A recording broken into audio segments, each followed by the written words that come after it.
Yep.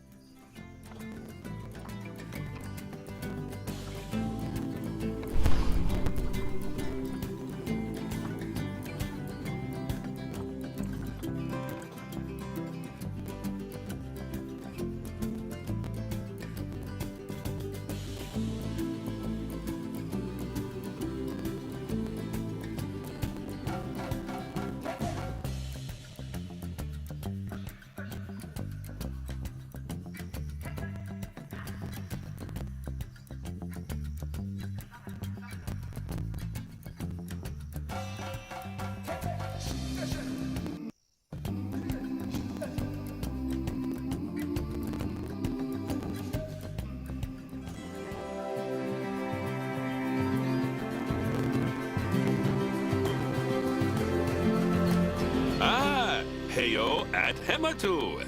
Yeah. Oh, sorry about that. I have a habit of slipping back into the Planko language. It's good to finally meet you in person.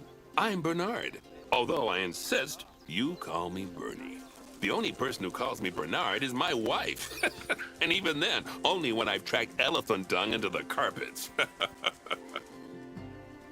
As you know, I own several zoos, but I always like to show people the ropes here at my home. This is the first zoo I ever opened, and a source of great pride for me. And prides, thanks to a lion breeding program we ran in the 80s. But we're in the middle of a big renovation, and that's where you come in. Sadly, our old contractor had to retire after developing a fur allergy. Poor devil kept sneezing his dentures into the lion habitat. So, it's up to you to finish everything off. Don't worry, though. I'm not completely throwing you into the deep end. My head keeper, Nancy Jones, will be lending a helping hand. Oh, she's a hard worker, and she'll expect you to be too.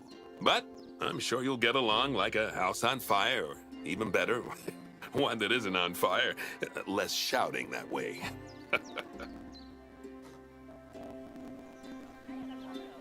Hello there. From that rosy, fresh face of yours, I'm guessing you're Bernie's new hire. Good. Now, I hope you're ready to ditch your diploma because we're about to get really hands-on. But before we begin the real work, how about we familiarize you with the zoo by learning how to fly around it and visiting some of our beautiful animals. We'll start by popping over and having a look-see at the grizzly bears in their habitat. Did you know that grizzly bears, also known as Ursus arctos horribilis, can hibernate for up to 7 months a year? Oh, but then again, given the chance, I think a lot of people would do that too. Select one of the bears and you'll bring up its information panel.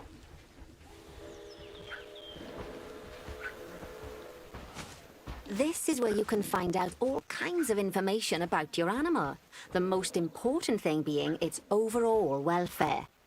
You'll learn more about animal welfare today as we go through your objectives. But for now, let's enjoy this magnificent animal. Why don't you select the camera at the bottom of its information panel?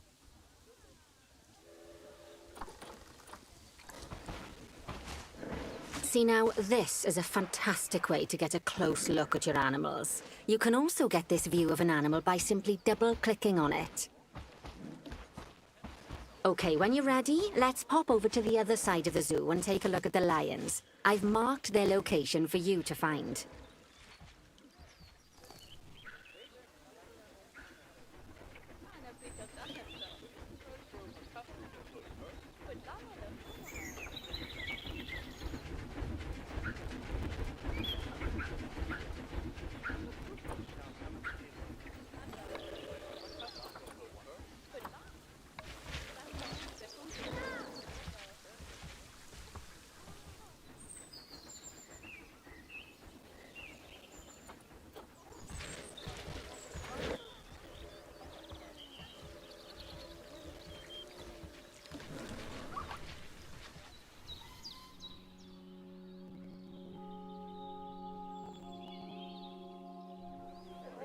Panthera leo. All the West African lion to you and me. Lions are the most social of the big cats, and there can be as many as 40 lions in a pride, although prides of that size are pretty rare. As Bernie would say, those lions are awesome, which is precisely why I handle the training instead these days.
Anyway, how about we get started on those objectives? Come on, let's head over to an empty habitat and see what needs doing there.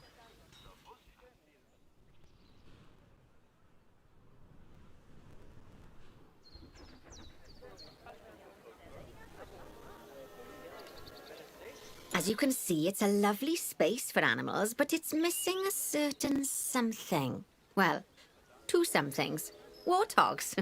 So I'd like you to adopt a pair of them. To adopt animals, we need to open the animal market, which is in the animal trading section.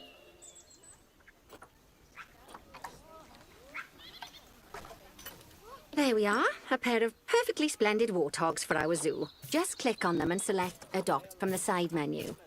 Normally the animal exchange would be full of animals, but I've emptied out the market while you learn how it works.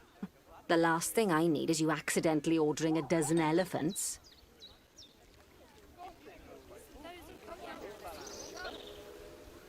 When you adopt an animal, it's automatically placed in the trade centre, where they're held until you're ready to move them into their habitat, which, as it happens, you are. So how about you move them into their new home?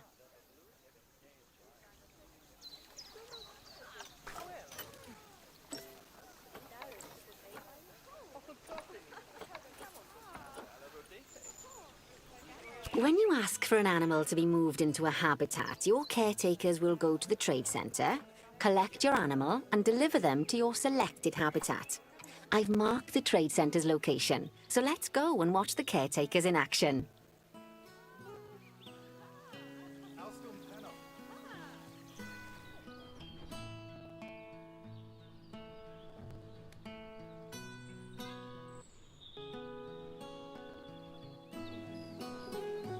Well, as you can see, those caretakers don't hang about.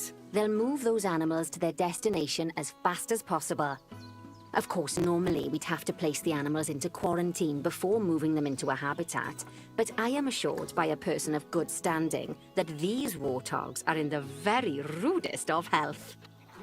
Right, let's get the warthog's habitat finished up so we can keep them nice and happy. You see, each animal in the zoo has an overall welfare statistic, basically how happy they are.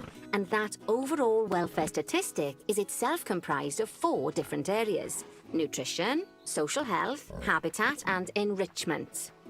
Luckily, if you select an animal, you'll bring up their animal welfare information panel, which we saw earlier, where you can see how they're doing. That way, you'll know exactly what areas need to be addressed. Don't worry if that's a lot to remember. You can always check the Zoopedia for more information.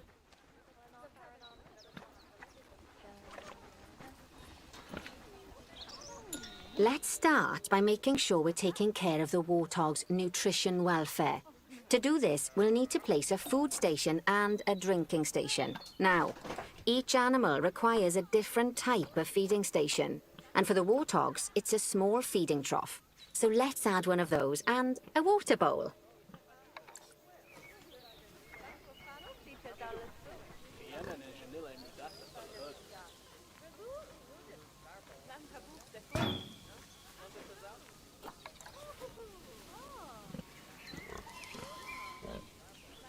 Animals also require stimulation to keep them happy.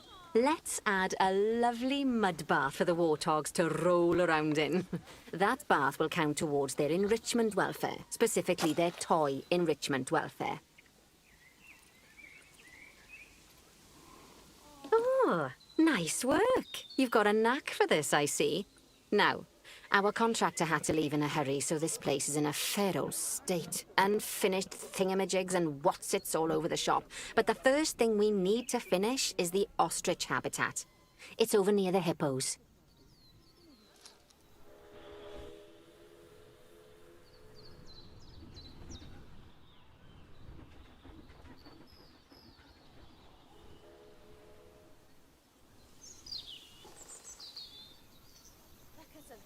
Oh, before we actually start building our ostrich habitat, let's pause the game.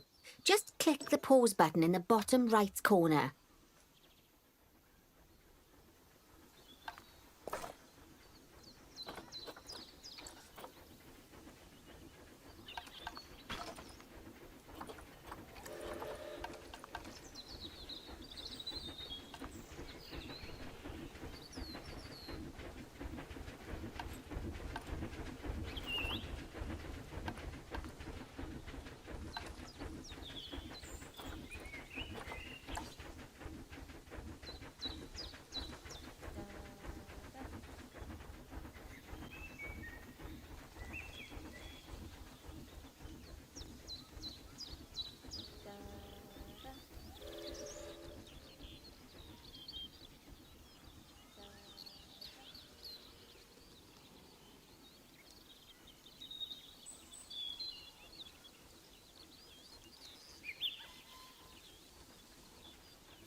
Ah, that's more like it. A quick break.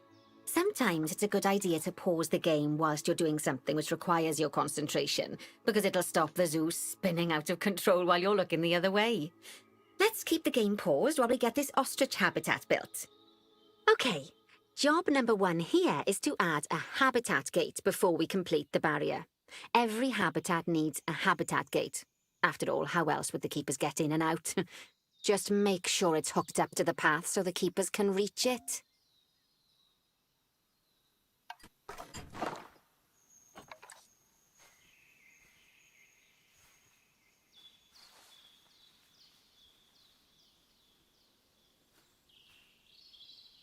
Right, let's complete the perimeter barrier so we can adopt us some ostriches.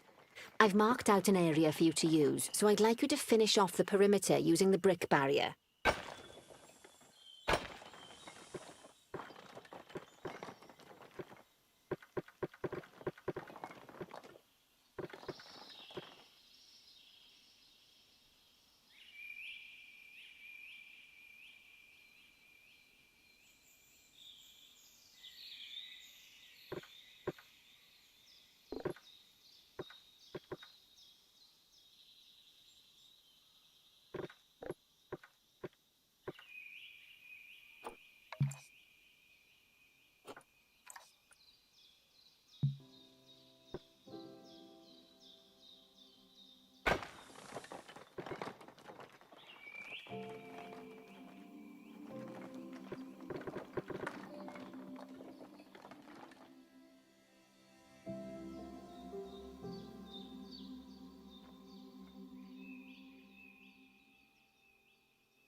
Good work.